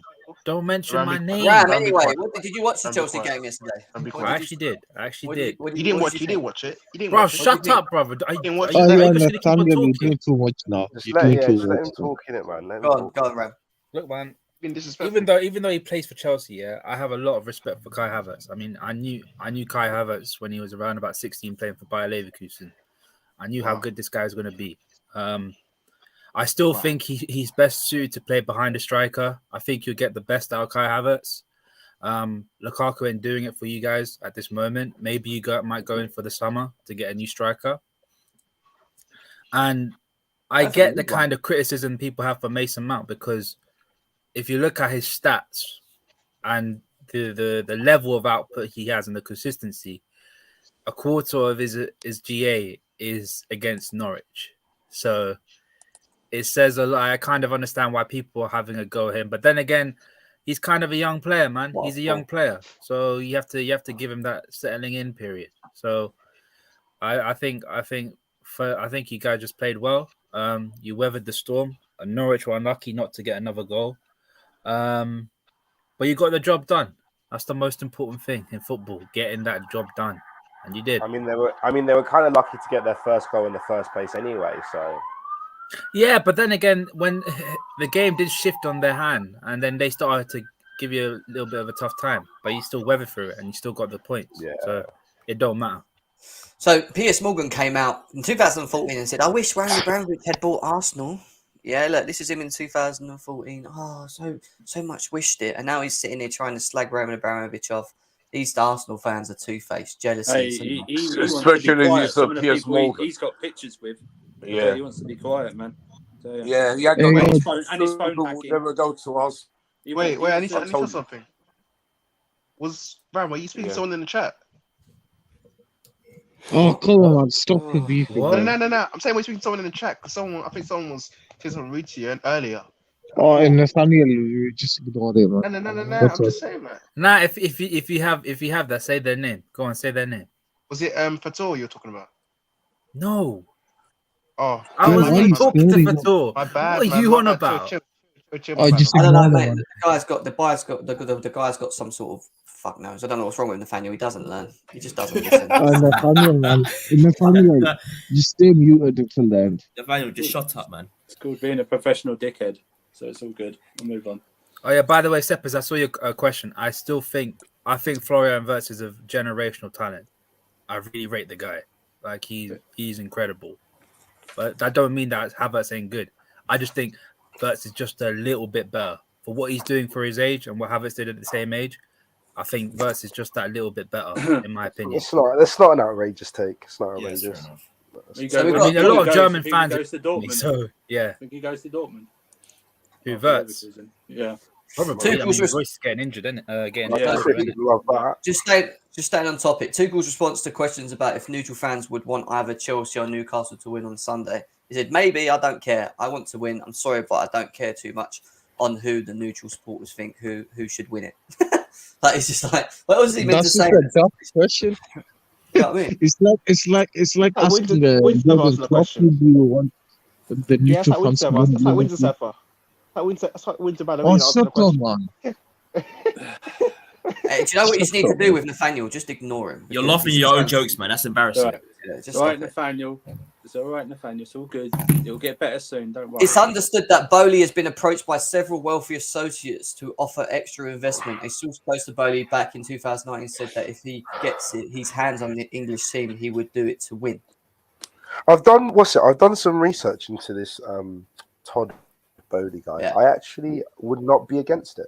I wouldn't be. Yeah, they got the Dodgers, didn't they, David? They do spend a lot of money. Yeah, that's Yeah. what I've heard as well. That's what I've been doing my research. Yeah. Yeah, it's like they've got one in sports. They're in like the top 5 or top 10 of like highest paid spenders for sports franchises. So I know he's making With yourself, I swear the Kroenke puts a lot of money into the Rams, isn't it? But don't spend a lot. But Kroenke hasn't didn't improve the facilities. He only built a bigger stadium, and that was funded by, and that was it was almost assisted by the government as well. Yeah, so he got mega help from that planning. You do realize American owners only care about American sports, basketball, NBA. They don't care about football over here. You don't, Nathaniel, you don't know that, do you? I do. Anything I say. You know what? You know we was all given the mouth to speak. Sometimes you should just speak to use it like wisely. Don't just speak. Damn, you're assuming he speaks through his mouth. Like, you just speak. You don't use it. Nathaniel, I ain't gonna lie, man. This is I YouTube. find so funny about our current situation. The thing that I find funny about our current situation is that suddenly everyone's become a financial expert and do you know what I mean? all these Cracks really me up. complex things. No, I saw that. like people are acting like, oh yeah, do you not know about the law that the government? I guarantee half the people didn't even know that the government could sanction us anyway. Yeah, people don't know what they're talking about. But you know, it's also funny. It's these journalists having a moral high ground when they spent 19 years in the corporate boxes of Stanford, free hospitality, food and drink. But now they've got a problem. Now they've got a problem with it. Okay. Yeah. Sure. Yeah. Sure. Facts. That is unbelievable. Okay then. Right. So other than that, guys, we are going to do the preview to the Newcastle game probably tomorrow evening because got much going on tonight as it's a Friday. Weekend approaching. But yeah, listen, we got the win. That's the most important thing. I keep saying to it, and I'm sure you guys agree that Chelsea need to go on a run. They need to really solidify third place, and beating Newcastle, then beating Leeds, Southampton, games that we've got coming ahead. We've got to win with or without Reece James. We have to win these games. We can't just keep blaming the fact that we haven't got certain individuals. We did. Trevor, can I just have a word? Yeah, look. We're only 6 points behind the scam Liverpool, so you know you're not 6 points. You're not even 6 points. That is wrong either way. Oh my days, you're obsessed, man. Yeah, you're the biggest right. We hate Liverpool. Why you obsessed with us? Focus on the league, bro. Every episode, hate you more than you're meant to challenge for the league, not challenge us. I hate Liverpool. Jem. Hey, cue the outro, man. You're second. How are you second when your mentality Rams.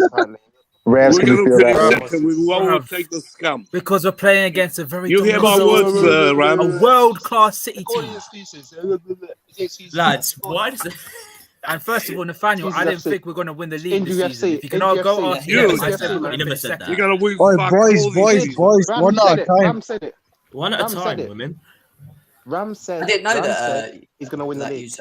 Run the show. Shut up, bro. Yeah, Jem, you're just on the sidelines now, mate. We have a Chelsea stream run by a Liverpool scum. Wow. Bro, you're just upset, man. You're just upset because we beat you in the final. Fair Nick, why'd you talk about Liverpool every stream? You don't like them. Because we hate them. Don't you get it? If you're a real Chelsea fan, I tell you this, it's an inferiority complex. Man United. I hear that, Ram. I hear that. It's an inferiority complex. Over here, Ram. Over here, we don't blame on injuries. Over here, we're proper Chelsea, mate. We don't blame on injuries. Are you dumb? Hey, all I've been hearing is Reece James and Ben Chilwell's injured. We didn't blame on that. We fought hard. That's what we fought hard after. You do realize Jem was going to say something. They're trying to join the table. I don't even know who half these men are. Like, I don't even know them. I really don't understand it, girl. You know that. I mean, he makes sense on one of them, I'd say, but the other two that he's bringing in, he's brought Kai Havertz into this. He's saying Benitez tax does not exist, and he's put Kai Havertz in it. He's put Sancho in it, and now he's why Sancho there? I'll say them there. It's him, isn't it? You know, he's Igal's just. I love Igal. Igal, we love you, bro. We do. It's just that, guys. It's just a new gimmick. Igal's just an egghead, a dickhead, an egghead. Those are three players. Those are three players. Imagine if Arsenal finish ahead of Chelsea. My God, it guy's gonna be funny. It guy's gonna be funny. Oh no, if they finish above Man United, he's already going to start. He said. Yeah, So, but but he don't care. He don't care. He'll just go Brad, over you Chelsea. know the likelihood of them finishing above us relies on them beating you, right? My head's up. You know, they got to beat Liverpool. They got to beat Arsenal. on They got to them beat beating Chelsea. you as well. But even if they lose against us, they'll still be like 3 points behind you lot. Yeah, no, they'll be they'll be 6 points behind us. Or They'll be 6. Points. I think it's No. 5. It's 5. Oh, Nah, no, you played 20. I thought you Guy's played 27. Yeah. Okay. The guy's right. The guy's right. If you look what he said. He said players that first adapt, they struggle to adapt to the Premier League. That's what he's right. He didn't call him a flop. This is a myth made by the Premier League fans to feel better when their new players struggle to adapt right away. Yeah. Jaden hasn't even really. Timo, Werner, Sancho. Havertz is not a flop though. He's just saying. Jaden's not a keeper. So that ain't Bundesliga tax, is it? That's just that could happen to any player that comes from any league. Thiago's struggling in his first season. Now he's balling out for Liverpool. Thiago's trash. He's not trash. He's not trash. He's not trash, man. He's not trash. He's not trash, but he's not what they all thought he was going to be. He's not balling out. He's not balling out. No, Gal's actually come out and said he hates Chelsea more than Tottenham. That's why. Like we live. That's a Gal. No, but Jem, I kind of understand that because Tottenham to Arsenal, Tottenham are irrelevant. But to you lot, they're at least we're the best. We're the kings of London. The thing is, to me, like Arsenal, I don't really have a rival because when I started watching Chelsea, like. It should be United, but United is bad. Labour's a rival, mate. It's not Arsenal because Arsenal have always been worse than us. It's not Spurs. David, you used to be Arsenal and Tottenham. Wait a minute. Like, you used to be Arsenal and Tottenham. If I'm being honest, they finished. My biggest Liverpool and Man United. Yeah, no, my biggest rival is Liverpool. If I'm being honest, that's my Liverpool is our biggest rival, and United. Bro, the feeling is not reciprocated, my bro. This is my thing. United. No, we don't have rivals. We actually don't have rivals because Liverpool's biggest rival is Everton and Man United. Easily. We do have rivals, David. Our biggest rival at the moment is the UK government at the moment. So. Jem, you know, with the Gal, it's not hate with Chelsea, it's envy. That's in it. You hear it in everything he says. It's just envy. Dude quoted a Wikipedia page and he didn't read it properly to try and discredit it. It's not. Yeah, exactly. It's not even because the source is Wikipedia. It's just that he didn't even. His source. He's the same guy that says Club World Cup is a friendly based on Wikipedia. Exactly. You can't take him seriously, man. Guys, it's just a gimmick change. That's all it is, man. It's just learning. It's a friendly based on Wikipedia. Fatal, what you saying? Well. What did I hear? Oh, it's the Meerkat just laugh. Pussy, yo. Okay. Meerkat's giving us headaches, mate. So it's good you come in and took his space. I took his space then. Oh, okay. Yeah. That's good news. Yeah, pretty much like what everyone said here. Nothing to moan about. You know, we go on Sunday, make our noises heard again. You know, are you protesting? There's possibly mini protest on Sunday before the game. Yeah, before the game, I heard there's going to be something. Yeah. You see the photo from last night from Lewis. It's like it's not a coincidence that some of the fans are angry. So why I wouldn't be shocked if there's a protest on Sunday, regardless. We should have had I love that military. I'm really shocked, with all these fans. I've been trying to organise a protest for yesterday. No one has, replied. The thing is, what's the protest going to do outside Stamford Bridge? No, nothing. Not compared to the government. I'll tell you that. We should have marched to Downing Street and show our colours. Yeah, but Nick, you're missing the point. Protests in London happen quite regularly, and I'm not going to lie, nothing fucking happens. They don't give a shit. They really do not give a shit. Nothing will change. Half the time you don't even hear that there is a protest. Wait a minute, let me talk. Nothing will change. I know that, but it will show how much we love this club, and we're not going to give up for this club, whatever the government do or anyone else. We just want to show our colours. Let them do what they want to do, but Chelsea will not go away. That's why I just want to protest. I mean, didn't the government say you're like a cultural significant cultural aspect of London. Did they say that? I swear they did. You know, Chelsea is a big institution of because for the community, for everything else. That's what Roman stands for, this community and this government, how much money is pumped into his country. And they use these excuses because he knew Putin, and he didn't know him that well. He knew Yeltsin more. That's before Putin's time. And then they just use it as an excuse, to show how they're going to back Ukraine and go against all these billionaires. Roman hasn't got nothing to do with it. Yeah, that's what pissed off so much. Yeah, just quickly, obviously, we've got this comment from Tuchel saying when it's a big storm, you dig in and you hold together and hold strong and get through it. We have got the perfect manager, haven't we? In regard, I know, like in everything, in the way that he is, even in this moment in time, which is the first time we find ourselves in this. Well, not second time actually. When you think about we got two perfect managers.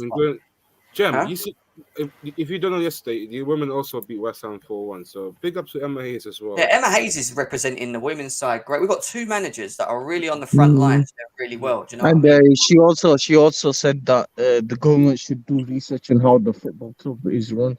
Because clearly they think that our money goes to Roman, where we aren't self-sufficient. We ain't like a United where our owners are like dropping the money off us to match the revenues and stuff. Yeah, I mean, So we were came out and said in regards to replacing the free logo on shirts, he said we can always wear a message for peace.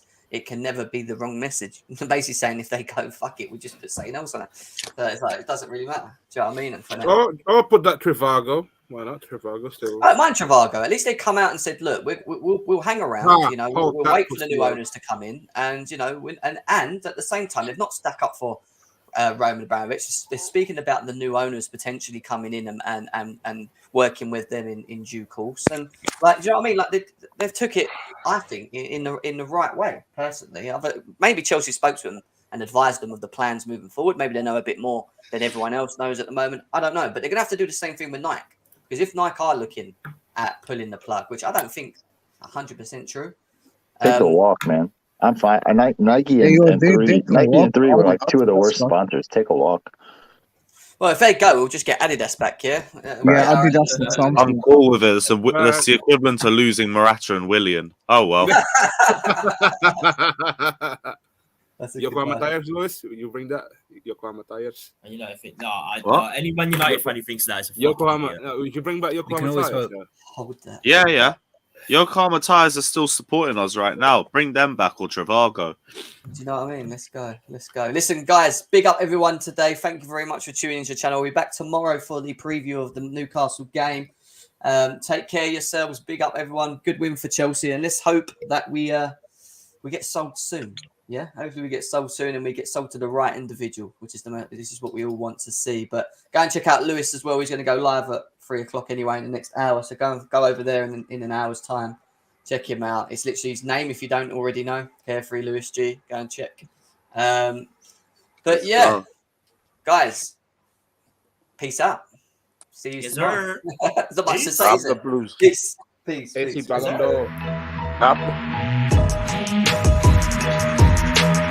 Resign AC.